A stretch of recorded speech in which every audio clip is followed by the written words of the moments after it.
You wanted it, you got it. But look, this is not an analysis video. Oh, you can stay. I'm out of here. Well-researched, well-rounded, well-put-together video. Do the Marios! Well, time for some more intellectual debate. So, this is Digibro. I don't want to be the only anime YouTuber I like. I love my own videos. I've made hundreds of videos about anime, making hundreds of great points. I'm the greatest anime YouTuber.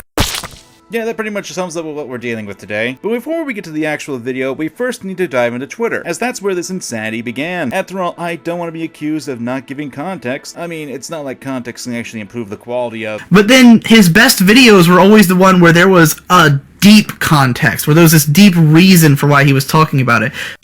Good idea. No one else seems to be saying it, so maybe it's just me, but Super Mario Odyssey is aesthetically repulsive and easily the worst looking 3D Mario game, and I can't believe everyone's okay with it. It's almost as if people have different tastes and opinion. Now granted, I'm not dumping on you for having an opinion, but as we'll soon see, there's a reason why I disagree with your opinion. No, I'm not talking about the realistic stuff being out of place in Mario. I'm talking about everything in the game looks terrible, and the more footage I see of it, the worse I feel about it. Yeah, footage. And please keep this in the back of your mind, viewers. We'll be tackling that later in the video, as it is kind of giving a bad impression. My complaint basically boils down to, everything is flat, too geometric and inorganic. 64 and Sunshine didn't have. Colors are thick, and everything has too much bloom, like an early 360 game Problem Galaxy did not have. Tons of ugly-ass characters / enemies. Ah, finally. So let's tackle these in order. The game is flat.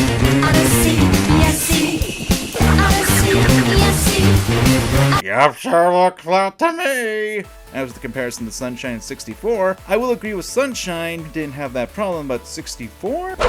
Unless you can point to me what kind of flowers in the world can look like that. The colors are dick. Honestly, I can't really agree with that. The only thing I can agree with you on the coloring is actually the bloom. But even then, that's dependent on the location and where you are with lighting. Tons of ugly-ass characters and enemies. Alright, examples. At best, I can think of the Brutals, but they're more goofy than anything else. Unless you want to count...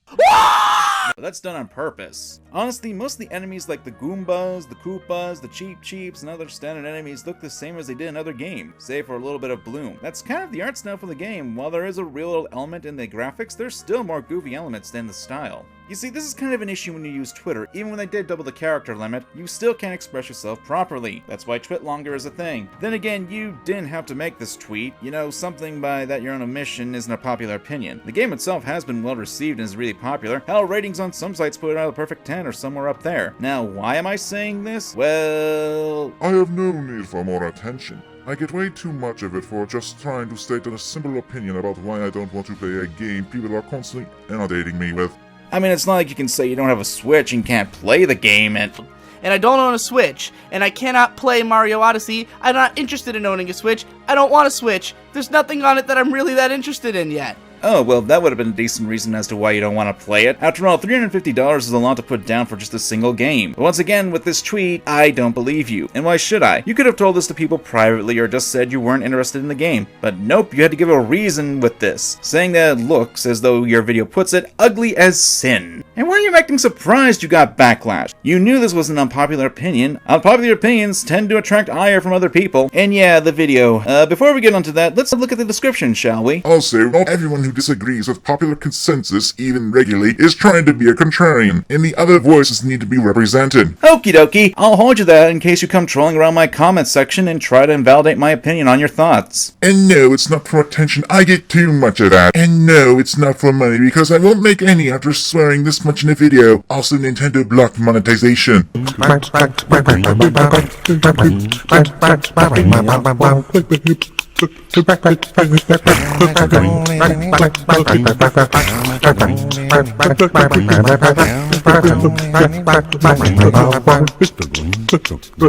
I mean, for all I know, it could be claimed. And hey, if that's true, feel free to let me know and I'll take back what I just said. But until then... I just want to be understood. Yeah, kind of hard not to see how this isn't a grab for attention, since you could have easily ignored people asking you this question. Okay, now we can get to the actual video. If you wanted it, you got it. But look, this is not an analysis video. This is not a well-researched, well-rounded, well-put-together video about the aesthetics of Mario games. It's just me sharing. Oh, my favorite kind of video. I just want to get my opinion out there. I'm not trying to have an argument. But since people don't seem to understand my opinion, except for the people who agree with me, I'm going to explain why I think Mario Odyssey is an ugly-ass game. Well, too bad. I shouldn't have to say this, but when you put your opinion out there on a public platform, of course people are going to disagree, especially when there's a popular consensus in the opposing opinion. Also, you're saying that you're not trying to have an argument, yet you're doing this video so people can understand where you're coming from with your opinion. You're presenting points so you can persuade others to see your point of view. Do you not know what an argument is? I expressed this on Twitter, and 1,000 people were like, you gotta make a video. I don't understand unless you make a video. Alright, look. Here's Mario 64. I'm taking all of this is just from me and my brother playing the Mario games on our Let's Play show, Digibros, which you should be subscribed to. It's a good show. I have no need for more attention. Digibros, which you should be subscribed to. It's a good show. And no, it's not for attention. I get too much of that. Digibros, which you should be subscribed to. It's a good show. Digibros, which you should be subscribed to. It's a good show. Oh, but this isn't for exposure or attention, not at all. But I don't like the 3D Mario games. I'm not generally a fan. I'm not just not into this style of game, I guess. I have not played any of them to completion. The only one I've really played is Mario 64 and Sunshine. But a little bit of 3D World. And I don't own a Switch, and I cannot play Mario Odyssey. I'm not interested in owning a Switch. I don't want a Switch. There's nothing on it that I'm really that interested in yet. But Then why are you giving your opinion on the game? If you haven't played the game, you really can't give a well-thought-out opinion on it. And I know some people are going to say, and I do agree, when it comes to aesthetics of a game, you can just base it off of videos depending on the level of footage you have. Games like Danganronpa or Phoenix Wright are just basically there for the graphics and story. Not much for the gameplay. And he does admit that he is just talking about the aesthetics. However... Warning! Warning! Bullshitter alert! this game began a lot of the problems that come up in Mario Odyssey. Namely, that it's super flat. Yeah, the same problems in Odyssey. First of all, look at this. See how this had all these, like, there's just constant differences in elevation here. You know, you've got a flat pathway going through it. Even that's not, like, completely flat. It's got lots of elevation changes. But the land around it is rolling and hill-like. You know, it doesn't feel like you're just walking on a flat plane. Whereas this, suddenly, it's just a flat world. You know, there's no real sense of this being a real place. The Mushroom Kingdom here, this is a real castle. Yeah, sorry to interrupt again, but why are you comparing the hub world to 64 to the first level of 3D World? I get this might be a minor nitpick, but 3D World has its own hub. Wouldn't it make more sense to compare it to that? Especially since you can run and jump in 3D World's hub? Gotta love the inconsistency in context and logic here, even would actually help and make a better point. And it makes even less sense since Ozzy doesn't even have a hub world. Now, it might be undercut a little bit by the fact that you can clearly see the borders of the world, but use your imagination.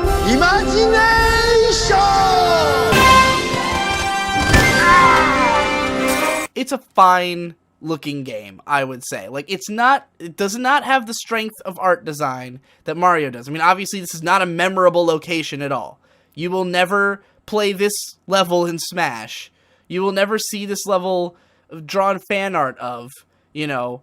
Alright, so I'm playing this part because this is something I find interesting, because he says that this level will not be in Smash and you won't find fan art of this level, which is more towards the memorability of it, and it won't stick out to people. More so, Odyssey has only been out for barely even a month at the time of me making this video. You must have some precognitive abilities to assume that none of the Odyssey levels would hold any sort of memorability to be represented in future crossover titles like Smash Brothers. Hell, 3D Land, a game that has similar aesthetics to 3D World since, you know, it came out before 3D World and its predecessor, predecessor, is a stage in Super Smash Bros. Now, what I'm about to bring up is completely anecdotal, but considering the trailers of hyping up the dinosaur aspect and how you can control it, and New Donk City being such an outlier and a callback to the plumber's first appearance in gaming, that could be a lot of memorability for stages of this game. There was even a live show for the game in New York City. They obviously want to make it memorable. Once again, this is anecdotal. I don't have the ability to see the future, so it's entirely possible that I'm wrong here. But the point is, there's a lot more to the stages than what you're just giving it off. Now I bring this up especially with what he says later in the video, too.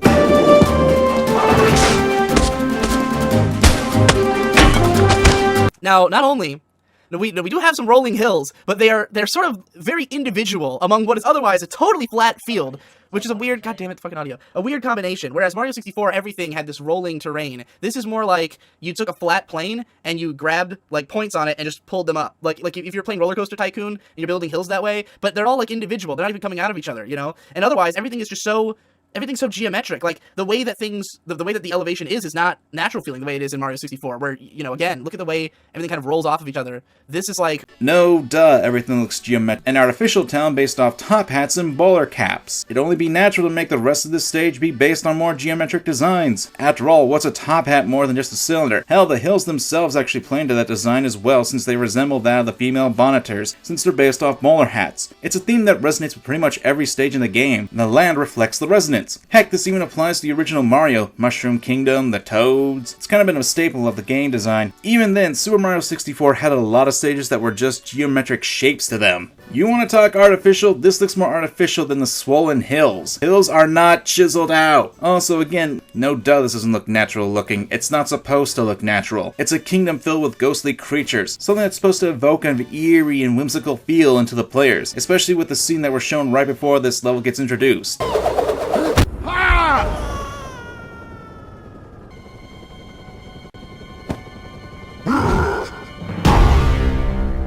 But hey, what's context in the grand scheme of things? Let me skip ahead somewhere. It's just so... First of all, the grass looks like fucking turf. Like, it looks like a golf course. And the whole game, the grass looks like a golf course. You know, just all these changes in height of the terrain really do just feel like someone dragged a part down, dragged a part up, dragged a part down, dragged a part up. Once again, we feel like we're in the void of space. This doesn't feel like a real place because you can clearly see off the edge of the world, you know? And why is it so fucking drab looking? Why is it all gray and colorless and monotonous? Now, it might be off-cut or undercut a little bit by the fact that you can clearly see the borders of the world, but use your imagination. Oh yeah, it's not like Mario 64 didn't have that issue. With Odyssey, we can see that there's more to the world than just what we're standing on. We can see that there's other buildings in the background, and it isn't just a blue sky with clouds, or blue blob. And the edge of the world is prevalent in Super Mario 64. Hello, Mr. Eel! Secondly, drab looking, in a town of ghosts, after we watched Mario get knocked off a ship high up in the clouds. Yeah, it's not like it's trying to give a bit of a depressing mood that Mario was defeated by Bowser. Not to mention the Cat Kingdom is based off London, which has been categorized in fiction to be a darker and misty design. It makes characters stand out more too, like it does for Mario. Oh, and to go back to a point... It's not a memorable location at all. You will never play this level in Smash. You will never see this level drawn fan art of. Surprise! Turns out this place is actually memorable to get fan art. Now, when I saw this, I thought, the first time I saw this video, which is my brother playing Mario Odyssey, it's just the way I've been experiencing the game, I thought, huh, that's a weird way to start a Mario game, in a gray featureless void that is totally boring. I saw this video, which is my brother playing Mario Odyssey. It's just the way I've been experiencing the game. Just the way I've been experiencing the game. The way I've been experiencing the game. Why would they do that? Maybe the idea is that once you really start off on the adventure, it'll be beautiful, you know? So you blast off, you get to the first real level. And, okay. So first of all, it's just a random floating island in the middle of nowhere. Oh, you mean like Babam Battlefield? You know, a random floating island in the sky? Or a lot of Super Mario 64 stages? For some reason gets telephone reception. Mario's look, there's cool things about this game. I like that you could turn into a Mario lightning bolt. That's cute. I don't know why the telephone pole just stops on some random island there. But the grass here looks fucking terrible. It's like this weird puke green neon. Everything's got way too much bloom. It looks like an early Xbox 360 game where everything's like just way overly bright and saturated and just kind of garish. I hate the way the grass looks in this place so fucking much. Honestly, a lot of what you're saying can easily be applied to Super Mario 64, since unlike Odyssey, the grass is just a mass of color with splotches. Even then, I don't see how it's different from grass in the real world. Unless you don't take a minute to watch the grass grow, since that color scheme of grass is actually a thing in nature. The browns are just dirty. It looks like fucking Gears of War or something. Like, those games have not, if you've gone back and played early Xbox 360 games, they have not aged well. And I think this looks pretty similar. Browns are just dirty. The browns look dirty. You mean like how fossils, rocks, and dirt is supposed to look? Now, the terrain is a little better here. The terrain is less flat, so that's nice. But it very much is a level, you know, like you can tell it's a level, but it doesn't, there's nothing that stands out about it because it feels like it's trying to look real. Like, you can clearly see that it's a non-real location, but everything's like kind of photorealistic, you know, like the aesthetic of it. It doesn't have any magic and whimsy to it. Let's go back. Let's look at the first stage of Mario 64.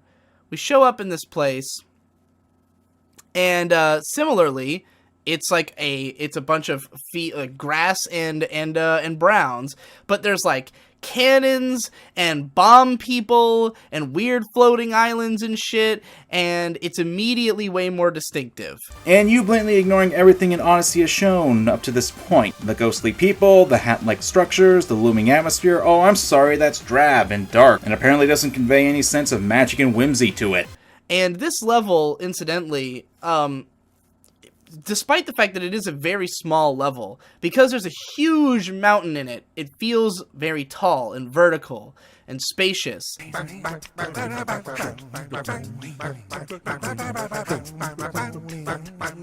It's a very memorable level. These checkerboard designs are pretty standout and distinctive. You know, I'm not saying that this is a beautiful game. By no means is Mario 64 the best graphic design on the even on the console, you know. That might go to Majora's Mask or something, but this is an iconic level. This is not an iconic level. It's not even the first level! The only reason why you're comparing to 64's Bob-omb Battlefield is because of the coloring of the two stages, and because you don't like the first stage of Odyssey. This looks like something out of that could have been in Blinks the Time Sweeper or something, you know? Like, it's just some indistinct island place. Like this looks like it would be in an Uncharted game, except it's not beautiful like an Uncharted game, you know? I just don't understand how this is supposed to make me go like, wow, I'm on an epic adventure, you know? It doesn't feel that way. I feel like, oh, I'm on some little island that looks like... Gee, it's almost like watching something and playing something aren't the same experience. Then you get this T-Rex who is animated very rudimentarily, to use I don't know if that's a word, but like, you know, he is not the best looking T-Rex. Go look at, like, think about what modern games are right now. Go look at like Horizon Zero Dawn and how that game is animating like a T-Rex, and compare that to this, or like any other modern game, you know? Like, I don't know, man. Maybe it's just the footage that I've seen, but it seems pretty simple to me. In fact, from where I'm standing, the two actually have similar movements. The only difference is the level of detail in both of them. Once again, this could be due to the fact that I'm looking at different footage, but I don't see much of a difference if we're just talking about movement-wise. But if we're talking about comparing Horizon Zero Dawn to Super Mario Odyssey, that is a really unfair comparison. Mainly because the Switch isn't as strong a device as the PS4. That kind of comparison is dumb, especially since both games have different art styles, and that has to be taken into consideration. While yes, Mario does have its more realistic aspects to it, it's still overall a cartoony game. I mean, there's a reason why there's big googly anime eyes. Big googly anime eyes. And that's fine. You don't have to make it look as good as those games, But, like, why go for this photorealism look if it's going to be animated like a cartoon, you know? Because the game still has cartoony elements to it. Mario's design still looking that way does prove that, unless you are seeing him like this.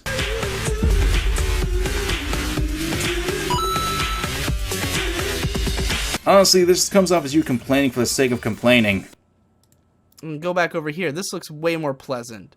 Like, yes, it still looks like it's on a golf course, but the colors are way better. There's not as much hideous, shiny shit everywhere. This game's still really shiny. I really feel like Nintendo's been trying to use shininess literally to cover up the fact that their games are, like, woefully outdated technology. And look, I'm not viewing this in the best quality here. In fact, it seems to be in 480p. I don't know if my brother's been rendering these in 480. So, you know, I saw this video, which is my brother playing Mario Odyssey, to be in 480p. Just the way I've been experiencing the game to be in 480p. Just the way I've been experiencing the game to be in 480p. Just The way I've been experiencing the game. to be in 480p. And this is why I can't take your criticism in this video seriously. Yes, while 480p isn't exactly the worst video quality, viewing the game on a higher quality will make the video sharper. The color's not as dark or murky. Hell, it wasn't until November 17th that the series that your brother has is on 720p. Like I said, I'm only going off by what you said in the video. To be in 480p. Just the way I've been experiencing the game. You know, maybe if I was playing this on a Switch, it would look beautiful to me or something. I don't know. I doubt it. Warning! Bullshitter alert! To be in 480p. Just the way I've been experiencing the game. Because, like, fundamentally, I think this looks more interesting. Like, okay, King Bob-omb. Really cool dude. I love his mustache. I love his little... He's a very simplistic character, but he's adorable. He's adorable in his simplicity. Then you get to... I want to find the fucking... The one little, like, bunny rabbit girl with a ball and chain boss in Mario Odyssey. I don't remember where you fight her at. Again, I really appreciate the color aesthetics of this game. Oh, that was a really hard jump cut. You leaving anything out there? I mean, I wouldn't even say that, again, that the like, design work is anything stellar, but the colors just are just so much less garish than in this game. Just, why is it so bright? Why does it feel like the sun is fucking... Well, I guess this is a desert level, so it makes sense for the sun to be beating down on you. But, I feel like that throughout the whole game. And how would you know that's like that throughout the entire game? You haven't played it, and your brother has only gone to the third kingdom in the game in his playthrough of it at the time this video came out. Unless, of course, you watched the game via a different method, but once again, I'm only taking you at your word. The first time I saw this video, which is my brother playing Mario Odyssey, it's just the way I've been experiencing the game. Look at this little just square room. Everything's shiny and shitty. I don't like it. That's the long and short of it. I don't need a reason, goddammit. And you're right, you don't need a reason to like or dislike something, and I can respect you for that. But here's the problem, this whole video flies in the face of that, as does your Twitter posts. You gave reasons, and you gave your opinion and reasons in a public location, Twitter and YouTube. Honestly, like I said, I can respect your opinion. You don't like the game how it looks, that's fine with me, but you act like people are holding a gun to your head about this. You posted your opinion online, you made the video, and with that last line, do you even realize there are people who will criticize the reasons behind your opinions, not the actual opinion itself, as you can either agree or disagree with the general audience, but if your reasoning behind it is bad or faulty, people have every right to question it? Now, before I end the video, I want to bring up something. I am willing to bet that people will dismiss this video clearly because Digi didn't put any effort into his video, and that the lack of research on Digi's part came from him becoming enraged by people not understanding what he meant and gave into peer pressure. I see those as excuses. That could be said for any opinion piece or response video, and people have made responses on videos like this before. And this video of Digi holds a lot of traits that are in some of his other opinion pieces, being selective with information to base his opinion and having double standards. Just because I chose to tackle the Mario video, that doesn't mean I didn't highlight issues that don't show up in other videos. Not to mention, this is still an opinion that he holds, and remember this. If I got so drunk that I misrepresented myself or said something stupid and then posted it anyways because I was too drunk to know better, then by the time I sober up, I can remove the video. Everything I say in a drunk video is exactly my thoughts. Sometimes there's clarifications needed. Sometimes I'm looser with my language than I would have been had I been completely of mind. But it's all the same me. There's not a different person there. And if you say that because I put effort into a rebuttal video that I wasted time and that my video was pointless because he didn't put any effort into his video, scripted or not, effort or not, the fact that Digi fell into peer pressure and got over-emotional over a trivial matter, the fact that he didn't bother to take a few minutes to even think about what he was going to say, and that the facts behind his opinion that he holds is an issue. He can have an opinion. That's not the problem. The problem is what he's using to back that opinion up and how he's going about it. I'm TrashKamen, and remember to examine your fandom.